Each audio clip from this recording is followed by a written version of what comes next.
समृद्धी ज्वेलर्सवरील दरोड्याच्या गुन्ह्यातील रेकॉर्डवरील 2 आरोपी पंजाब राज्यातून जेरबंद. गुन्हे शाखा युनिट क्रमांक 1 आणि 2 ची कामगिरी. दिनांक 15/5/2024 रोजी रात्री 9 वाजण्याच्या सुमारास न्यू समृद्धी ज्वेलर्स हिरावाडी पंचवटी येथे 6 आरोपितांनी ज्वेलर्स दुकानात दरोडा टाकून सोन्या चांदीचे दागिने लुटण्याचा प्रयत्न करून पळून गेले आणि त्यावरून पंचवटी पोलीस ठाणे येथे फिर्यादी यांनी दिलेल्या तक्रारीवरून पंचवटी पोलीस ठाणे येथे गुन्हे रजिस्टर नंबर 253/2026 भारतीय न्याय संहिता कलम 310(2) 311 सह भारतीय का कलम 325 प्रमाणे गुन्हा दाखल झाला होता. सदरचा गुन्हा उघडकीस आणण्यासाठी माननीय पोलीस आयुक्त श्री संदीप कर्णिक, उपायुक्त गुन्हे माननीय श्री किरण कुमार चव्हाण, पोलीस उपायुक्त परिमंडळ 1 माननीय मोनिका राऊत, पोलीस उपायुक्त परिमंडळ 2 माननीय किशोर काळे, सहाय्यक पोलीस आयुक्त गुन्हे शाखा नाशिक शहर माननीय श्री संदीप मिटके, सहाय्यक पोलीस आयुक्त श्री शेखर देशमुख यांनी गुन्हे शाखेस योग्य ते मार्गदर्शन करून गुन्हा उघडकीस आणण्याबाबत सूचना केल्या.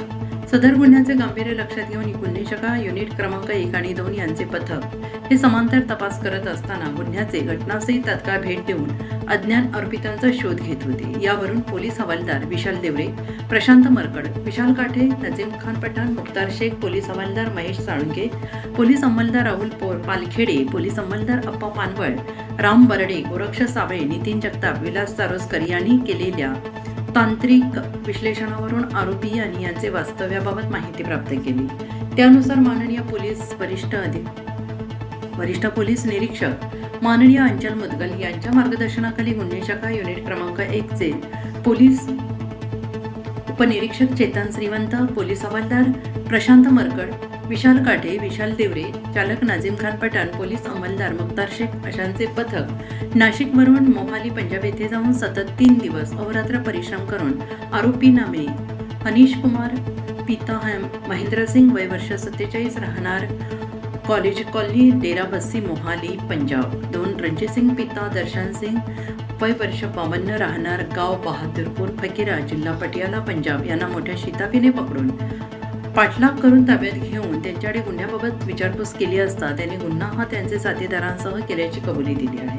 सदरची कामगिरी माननीय पोलीस आयुक्त श्री संदीप कर्णिक, माननीय पोलीस उपायुक्त श्री किरण कुमार चव्हाण, माननीय सहाय्यक पोलीस आयुक्त श्री संदीप मिटके यांच्या मार्गदर्शनाखाली गुन्हे शाखा युनिट क्रमांक 1 चे वरिष्ठ पोलीस निरीक्षक डॉक्टर अंचल मुदगल, गुन्हे शाखा युनिट क्रमांक 2 चे प्रभारी अधिकारी सहाय्यक पोलीस निरीक्षक हेमंत तोडकर, पोलीस उपनिरीक्षक चेतन श्रीवंत, पोलीस हवालदार प्रशांत मरकड, विशाल काठे, विशाल देवरे, चालक नाझीम खान पठाण, पोलीस अंमलदार मुख्तार शेख, सहाय्यक पोलीस निरीक्षक उपनिरीक्षक कैलास चव्हाण, अप्पा पानवळ, राम बरडे, गोरक्ष साबळे, विलास चारोस्कर, नितीन जगताप, प्रदीप मस्ते, संदीप भांड, उत्तम पवार, रवींद्र आढाव, देविदास ठाकरे, योगीराज गायकवाड, मिलिंद परदेशी, जगेश्वर बोरसे, धनंजय शिंदे, अमोल कोष्टी, श्रेणी पोलीस उपनिरीक्षक किरण शिरसाट, चालक पोलीस हवालदार सुकाम पवार, चालक समाधान पवार, महिला पोलीस अंमलदार अनुजा एलबे, शर्मिला कोकणी तसेच गुन्हे शाखा युनिट क्रमांक 2 चे सहाय्यक पोलीस निरीक्षक समाधान हिरे, सहाय्यक पोलीस उपनिरीक्षक शेळके, पोलीस हवालदार प्रकाश महाजन, अतुल पाटील, मनोज परदेशी, चंद्रकांत गवळी तसेच मध्यवर्ती गुन्हे शाखेकडील सहाय्यक पोलीस उपनिरीक्षक शेरखान पठाण, अतुल पाटील, समीर चंद्रमोरे, योगेश परदेशी, तांत्रिक विश्लेषण शाखेचे सहाय्यक पोलीस निरीक्षक जया टारडे त्यांचे पथक तसेच परिमंडळ 2 मधील गुन्हे शोध पथकातील अधिकारी अंमलदार अशांनी संयुक्तरित्या केली आहे. कुठलाही सुगावा नव्हता. या आरोपींकडे कुठलाही मोबाईल नंबर त्यांचा सुरू नव्हता. क्राईम ब्रँच युनिट 1 आणि युनिट 2 या पथकांनी अहोरात्र मेहनत घेऊन त्याचबरोबर पंचवटी पोलीस स्टेशन यांनी देखील याच्यामध्ये मेहनत घेतली. सर्वांनी मिळून 500पेक्षा जास्त कॅमेरे CCTV कॅमेरे सतत ढूंढाळले आणि त्यावरून त्यांनी आरोपींचा माग काढत शेवटी या गुन्ह्यामध्ये ज्या आरोपींना गुन्हा केला अशा 2 आरोपींना अटक करण्यात आली आहे. 2 आरोपी पंजाब येथील आहेत, 1 आरोपी मोहाली येथील आहे, दुसरा एक पटियाला येथील आहे.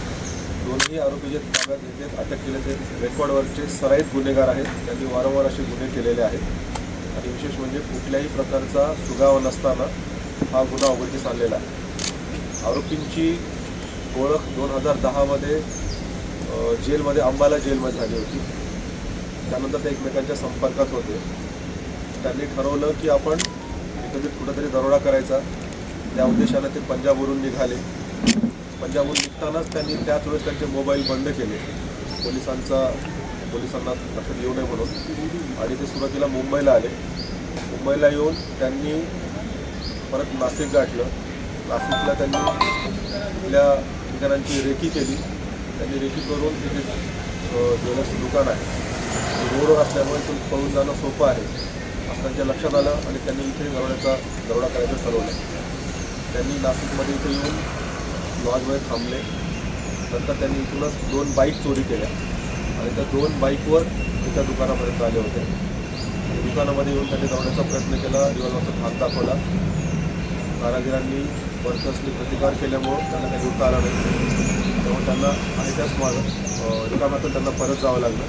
परंतु त्यांनी त्यावेळेस पिस्तलच्या बटनी डोक्यात मारहाण केल्यामुळं दुकानाचा कारागीर जखमी झाला होता. तो व्हिडिओमध्ये व्यवस्थित आहे, नव्हता बेचर आहे.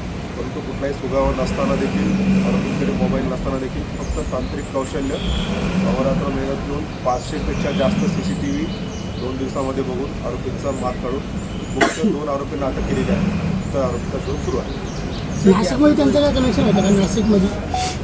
नाशिकमध्ये आरोपींचं कुठलंही कनेक्शन नव्हतं. हे रेकॉर्डवरचे सगळेच गुन्हेगार आहेत.